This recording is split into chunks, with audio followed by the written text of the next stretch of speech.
세상을 떠날 때 가장 이상적인 방법은 어떤 모습일까요? 아마도 전날 맛있는 음식을 먹고 사랑하는 가족들과 웃으며 대화를 나누다가 편안히 잠자리에 들어 다음날 그대로 평화롭게 눈을 감는 것이 아닐까 싶습니다. 마지막 순간까지 행복했고 떠나는 순간에도 고통이 없었다면 이보다 더 큰 축복이 있을까요? 물론 남겨진 이들은 제대로 된 작별 인사를 나누지 못했다는 아쉬움과 갑작스러운 이별에 따른 슬픔을 느끼겠지만 시간이 흘러 마음이 진정되고 나면 좋은 추억만 남기고 깔끔하게 떠난 그 사람에 대한 감사함이 남게 될 것입니다. 그런데 세상에는 이와 정반대되는 삶의 모습도 있습니다. 살아있어도 마치 죽은 것처럼 의미 없이 시간을 보내고 죽은 후에도 가족들에게 좋은 기억 대신 고통스러운 추억만 남기는 삶의 방식 말입니다. 시간은 누구에게나 공평하게 흐르지만 그 시간을 어떻게 채워가느냐에 따라 노년의 모습은 천차만별로 달라집니다. 오늘은 세상에서 가장 추하고 볼품없이 늙어가는 사람들의 공통적인 특징들에 대해 이야기해보려 합니다. 사실 누구나 이런 모습으로 늙어가고 싶지는 않을 테지만 의외로 많은 사람들이 자신도 모르게 이 길을 향해 달려가고 있습니다. 아마도 지금 이 글을 읽는 당신도 어쩌면 그중 한 사람일지도 모릅니다. 우리나라에서는 장수를 기원하며 벽에 똥칠할 때까지 오래 살아라 라는 우스갯소리를 하곤 합니다. 하지만 이 말을 들은 사람 중 누구도 진심으로 그런 삶을 원하지는 않습니다. 그 추함을 이미 알고 있기 때문이죠. 아무리 100세 시대라고 해도 그저 오래 사는 것보다 어떻게 살 것인가가 더 중요한 문제입니다. 벽에 똥칠을 하며 사는 날이 오기 전에 세상을 떠나게 해달라고 차라리 기도하는 편이 나을 것입니다. 그럼에도 불구하고 오늘도 여전히 그런 삶을 향해 돌진하는 사람들이 있습니다. 주변 사람들의 진을 다 빼놓으면서 추하고 볼품없이 늙어가는 길을 자신도 모르게 선택하고 있는 사람들 말입니다. 그들의 공통점은 무엇일까요? 첫 번째, 젊은 시절부터 시작한 담배를 아직도 물고 있습니다. 흡연자들이 가장 많이 하는 자기 기만 중 하나는 나는 언제든 마음만 먹으면 담배를 끊을 수 있다는 생각입니다. 오늘은 끊기 좋은 날이 아니라거나 지금은 담배를 끊고 싶은 마음이 없어서 계속 피운다는 식으로 자신을 속이곤 합니다. 자존심 때문에 담배를 끊지 못하는 약한 의지력을 인정하기 싫어 변명을 늘어놓지만 그 거짓말에 속는 사람은 결국 자기 자신뿐입니다. 가족들과 주변 사람들은 이미 다 알고 있습니다. 의지가 약해 담배에 의존하며 살아간다는 사실을 말입니다. 이런 사람들도 담배를 단번에 끊는 때가 있습니다. 암 진단을 받았을 때 또는 뇌졸중으로 쓰러져 구사일생으로 살아났을 때입니다. 하지만 그때는 이미 너무 늦은 경우가 많습니다. 목숨은 건졌을지 몰라도 사는 것이 아닙니다. 언어 장애로 말을 제대로 하지 못하고 반신불수로 기본적인 일상생활조차 혼자 할 수 없게 되면 그때서야 후회를 하게 됩니다. 담배의 해로움에 대한 정보는 이제 누구나 알고 있습니다. 그럼에도 불구하고 나는 괜찮을 거야 라는 근거 없는 자신감으로 계속 피우는 사람들이 있습니다. 폐암, 후두암, 방광암, 췌장암 등 각종 암의 원인이 되고 심혈관 질환과 뇌졸중의 위험을 크게 높인다는 사실을 알면서도 말입니다. 더 슬픈 것은 자신의 건강뿐만 아니라 가족들의 건강까지 해치고 있다는 사실입니다. 간접흡연은 비흡연자들에게도 심각한 건강 문제를 일으키며 특히 어린 자녀가 있는 가정에서는 아이들의 성장과 발달에도 부정적인 영향을 미칩니다. 결국 자신의 약한 의지력 때문에 사랑하는 사람들까지 희생시키는 셈입니다. 그리고 이런 흡연자들이 나이가 들면서 겪게 되는 또 다른 문제는 고립입니다. 담배 냄새 때문에 가족들이 가까이 하기를 꺼리게 되고 손주들도 할아버지, 할머니의 냄새가 싫다며 안기지 않게 됩니다. 결국 노년의 가장 중요한 가족의 따뜻한 관계마저 잃게 되는 것입니다. 담배를 끊는 것이 쉽지 않다는 것은 이해합니다. 니코틴 중독은 실제로 헤로인이나 코카인과 같은 마약에 버금가는 강한 중독성을 가지고 있습니다. 하지만 불가능한 것은 아닙니다. 금연을 결심하고 적절한 도움을 받으면 누구든 끊을 수 있습니다. 그리고 그 결정이 빠를수록 건강을 회복할 가능성도 더 커집니다. 두 번째, 매일 밥 먹듯이 술을 마십니다. 혼술이 마치 낭만적이고 고혹적인 문화인 것처럼 여기는 사람들이 있습니다. 하지만 이는 알코올 중독의 전형적인 징후일 뿐입니다. 매 식사 때마다 반주를 즐긴다거나 저녁 식사 후 시원한 맥주 한두 캔이 없으면 하루를 마무리할 수 없다고 느끼는 분들이 있습니다. 스스로 인정하기는 힘들겠지만 이미 알코올 의존증의 초기 단계에 접어들었을 가능성이 높습니다. 술의 문제는 그것이 단독으로 오지 않는다는 점입니다. 보통 술은 안주와 함께 먹는 경향이 있어 이 두 가지가 시너지를 내며 건강을 갉아먹습니다. 보통 술은 고열량, 고지방의 안주와 함께 먹는 경향이 있어 이 두 가지가 시너지를 내며 건강을 갉아먹습니다. 고혈압, 관상동맥 질환, 부정맥, 심부전, 뇌졸중 등 심혈관계 질환의 위험을 높이고 췌장염, 각종 암의 원인이 됩니다. 더욱 심각한 것은 장기적인 알코올 섭취가 알코올성 치매를 유발할 수 있다는 점입니다. 하루에 한두 잔 정도의 와인은 오히려 건강에 좋다는 말을 들어보셨을 것입니다. 물론 일부 연구에서는 소량의 알코올이 심혈관 질환의 위험을 낮출 수 있다고 보고하기도 했습니다. 하지만 이는 매우 제한적인 상황에서의 이야기이며 최근 연구들은 안전한 음주량이란 사실상 없다는 것을 보여주고 있습니다. 모든 양의 알코올은 어떤 형태로든 건강에 해롭다는 것이죠. 게다가 나이가 들수록 알코올 대사 능력은 감소합니다. 젊었을 때와 같은 양을 마셔도 혈중 알코올 농도가 더 높아지고 취기도 오래 지속됩니다. 약물을 복용하는 노인의 경우에는 알코올과 약물의 상호작용으로 인한 부작용의 위험도 증가합니다. 오늘 딱 한 잔만 이라는 생각으로 시작된 음주는 결국 추하고 볼품없이 늙어가는 지름길이 됩니다. 알코올 의존증이 심화될수록 자기 통제력은 점점 약해지고 결국 가족과 사회적 관계, 직업적 책임 등 삶의 모든 영역에서 문제가 발생하게 됩니다. 특히 독거노인의 경우 술은 외로움을 달래는 가장 쉬운 방법으로 다가옵니다.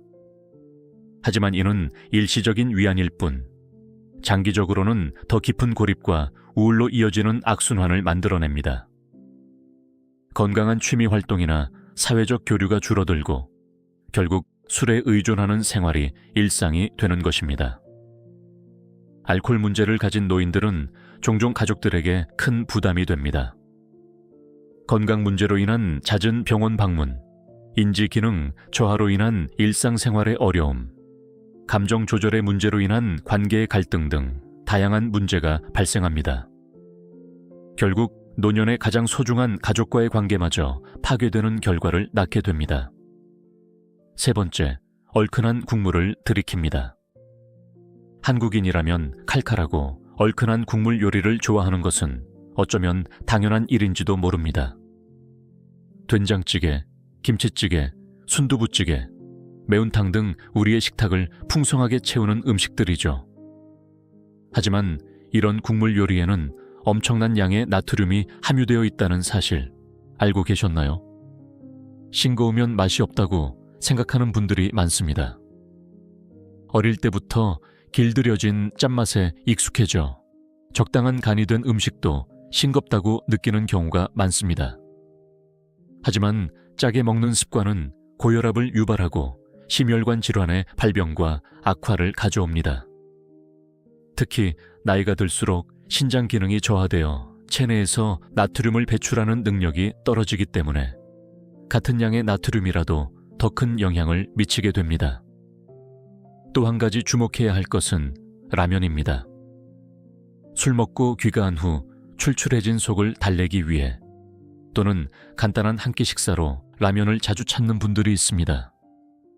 맛있고 간편하다는 이유로 많은 사람들이 즐기는 음식이지만 한 봉지의 라면에는 하루 권장 나트륨 섭취량의 거의 대부분이 들어있다고 해도 과언이 아닙니다.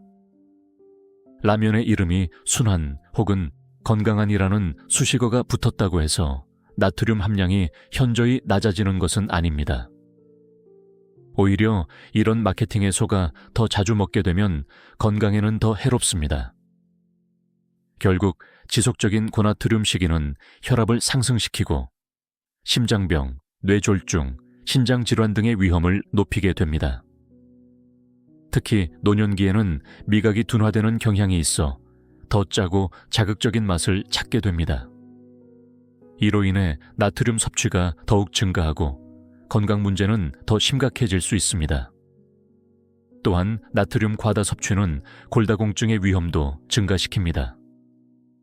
소변으로 칼슘이 더 많이 배출되기 때문입니다. 싱겁게 먹는 습관을 들이는 것은 처음에는 어렵게 느껴질 수 있습니다. 오랜 시간 동안 길들여진 미각을 바꾸는 것이니까요.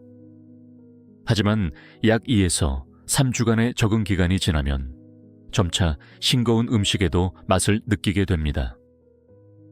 그리고 이런 변화가 노년의 건강에 가져올 긍정적인 효과는 그 어떤 불편함보다도 크다고 할 수 있습니다. 국물 요리를 완전히 피하라는 것은 아닙니다. 우리의 전통 식문화는 소중하니까요. 다만 국물을 마실 때 한 번 더 생각해보는 습관이 필요합니다. 가능하다면 국물보다는 건더기 위주로 먹고 양념을 줄이는 노력을 해보는 것은 어떨까요? 작은 변화가 모여 큰 차이를 만들어낼 수 있습니다. 네 번째, 누워서 지내는 것을 좋아합니다. 피곤하다, 편한 것이 좋다는 이유로 움직이지 않고 누워 지내기를 좋아하는 사람들이 있습니다. 소파에 누워 스마트폰을 들여다보다가 졸리면 잠시 눈을 붙이고 다시 일어나 핸드폰을 들여다보는 것이 일상이 되어버린 사람들입니다. 밖에 나가 사람들을 만날 필요도 없고 굳이 몸을 움직일 이유도 없다고 생각합니다. 하지만 인간의 몸은 움직이도록 설계되어 있습니다. 사용하지 않는 근육은 퇴화하고 활동하지 않는 관절은 굳어갑니다. 나이가 들수록 이러한 현상은 더욱 빠르게 진행됩니다. 한번 잃어버린 근력과 유연성을 다시 회복하는 것은 젊었을 때보다 훨씬 더 어렵고 시간이 오래 걸립니다. 특히 앉아있거나 누워있는 시간이 길어지면 대사증후군, 심혈관 질환, 당뇨병의 위험이 크게 증가합니다. 또한 근력 감소로 인한 낙상의 위험이 높아지고 이는 노인의 독립적인 생활을 어렵게 만드는 주요 원인 중 하나가 됩니다.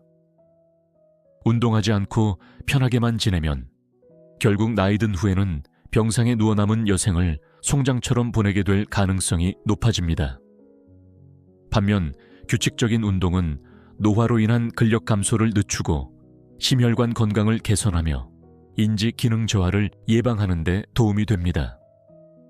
나이가 들수록 하루 30분 이상의 유산소 운동과 함께 근력 운동을 꾸준히 하는 것이 중요합니다. 걷기, 수영, 자전거 타기와 같은 저강도, 유산소 운동은 심혈관 건강을 증진시키고 근력 운동은 근육량 감소를 방지하여 일상생활의 독립성을 유지하는 데 도움을 줍니다.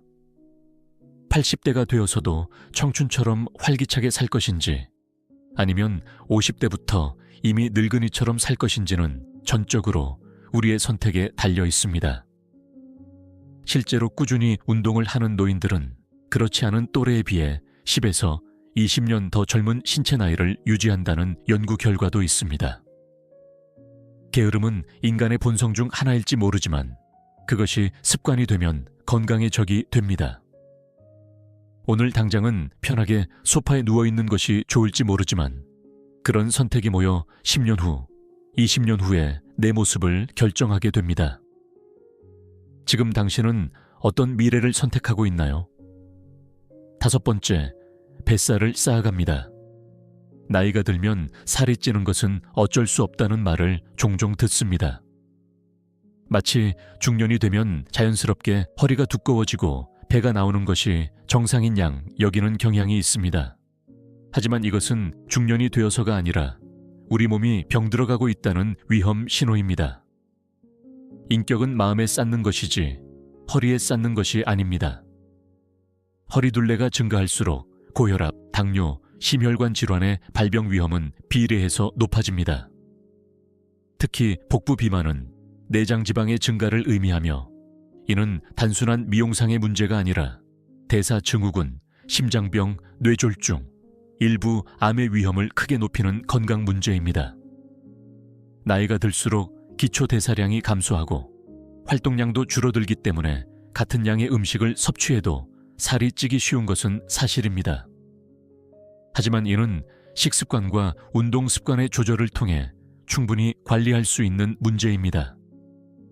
그럼에도 많은 사람들이 나이 탓이라며 체중 증가를 방치하고 결국 건강의 적신호가 켜졌을 때서야 후회하게 됩니다. 뇌졸중으로 쓰러진 사람들이 공통적으로 하는 말이 있습니다. 목숨은 건졌지만 몸이 예전 같지 않다는 것입니다. 매일같이 재활치료를 받으며 살아가지만 이미 잃어버린 신체 기능을 완전히 회복하기는 어렵습니다. 건강은 잃고 나서야 그 소중함을 깨닫는 경우가 많습니다. 체중 관리의 첫 번째 목적은 미용이 아니라 건강이어야 합니다. 그렇기 때문에 급격한 다이어트보다는 지속 가능한 식습관과 생활 습관의 개선이 중요합니다.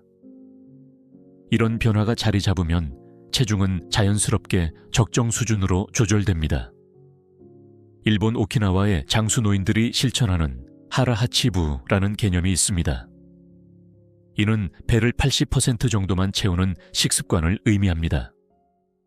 배고픔을 느끼기 전에 식사를 마치는 것이죠. 이러한 식습관은 장수의 비결로 여겨지고 있습니다. 나이가 들수록 더 적은 칼로리로도 영양소 요구량을 충족시킬 수 있는 식품을 선택하는 것이 중요합니다. 과일, 채소, 통곡물, 양질의 단백질 등 영양 밀도가 높은 식품을 중심으로 식단을 구성하고 가공식품, 당분, 포화지방, 나트륨이 높은 식품은 제한하는 것이 좋습니다. 또한 규칙적인 신체 활동은 체중 관리에 필수적입니다. 유산소 운동은 칼로리 소모를 돕고 근력 운동은 기초 대사량을 높여 장기적인 체중 관리에 도움을 줍니다. 나이가 들수록 근육량을 유지하는 것이 중요하므로 적절한 근력 운동을 일상에 포함시키는 것이 좋습니다. 인생은 제천이다 라는 말이 있습니다. 우리의 생명은 하늘이 정한다는 의미이죠. 하지만 사는 날까지 어떤 모습으로 살아갈지는 우리가 선택할 수 있습니다. 추하고 볼품없이 늙어가는 것이 우리가 원하는 삶의 모습이 아니라면 지금 이 순간부터 우리의 입맛과 생활 습관을 바꿔야 합니다. 모두가 늙어갑니다. 그것은 피할 수 없는 자연의 법칙입니다. 하지만 어떻게 늙어갈 것인가는 우리의 선택에 달려 있습니다. 추하고 볼품없이 늙어갈 것인가, 아니면 품위와 존엄을 유지하며 우아하게 늙어갈 것인가는 지금 이 순간부터 우리가 내리는 결정들에 의해 결정됩니다. 담배를 끊고 술을 절제하고 식습관을 개선하고 규칙적으로 운동하며 체중을 관리하는 것. 이러한 선택들은 단순히 수명을 연장시키는 것 이상의 의미가 있습니다. 그것은 삶의 질을 결정짓는 중요한 요소입니다. 아무리 오래 살더라도 병상에 누워 타인의 도움 없이는 일상생활조차 할 수 없다면 그것이 과연 진정한 의미의 삶이라고 할 수 있을까요? 우아한 노년을 위해서는 신체적 건강뿐만 아니라 정신적, 정서적, 사회적, 경제적 준비도 필요합니다. 평생 학습의 자세로 새로운 지식과 기술을 습득하고 의미 있는 인간관계를 유지하며 경제적 안정을 위한 준비를 하는 것. 이러한 다차원적인 준비가 모여 진정으로 풍요로운 노년을 만들어갑니다. 또한 외로움과 같은 감정을 두려워하지 않고 그것을 인정하고 받아들이며 자신의 내면과 더 깊게 만나는 시간으로 활용하는 지혜도 필요합니다. 나이 듦을 부정하거나 저항하기보다는 그것을 자연스러운 과정으로 받아들이고 각 단계가 가져다주는 고유한 아름다움과 의미를 발견하는 것이 중요합니다. 우리는 종종 성공적인 노화라는 표현을 사용합니다. 하지만 진정한 성공적인 노화란 무엇일까요? 그것은 단순히 젊음을 유지하는 것이 아닙니다. 오히려 나이가 들어감에 따라 찾아오는 변화를 받아들이고 그 속에서도 자신의 정체성과 가치를 잃지 않으며 삶의 여정을 의미 있게 마무리해가는 과정이라고 할 수 있습니다. 이 글을 통해 우리는 추하고 볼품없이 늙어가는 사람들의 5가지 특성에 대해 살펴보았습니다. 하지만 이러한 특성들은 결코 피할 수 없는 운명이 아닙니다. 지금 이 순간부터 우리의 선택과 노력에 따라 우리는 얼마든지 다른 길을 걸을 수 있습니다. 마지막으로 노년은 결코 끝이 아니라 새로운 시작이 될 수 있다는 점을 기억하세요. 많은 위대한 업적들이 노년기에 이루어졌습니다. 미켈란젤로는 71세에 성 베드로 성당의 설계를 맡았고 모네는 73세 이후에 수련 연작을 그렸으며 가우디는 73세에 사그라다 파밀리아 성당 건축에 전념했습니다. 이처럼 나이는 단지 숫자에 불과하며 진정한 나이는 마음가짐과 생활 습관에 달려 있습니다. 오늘 이 순간부터 우리 모두가 건강하고 존엄하며 우아한 노년을 준비해 나가길 바랍니다. 그것이야말로 우리가 스스로에게 줄 수 있는 가장 소중한 선물일 것입니다.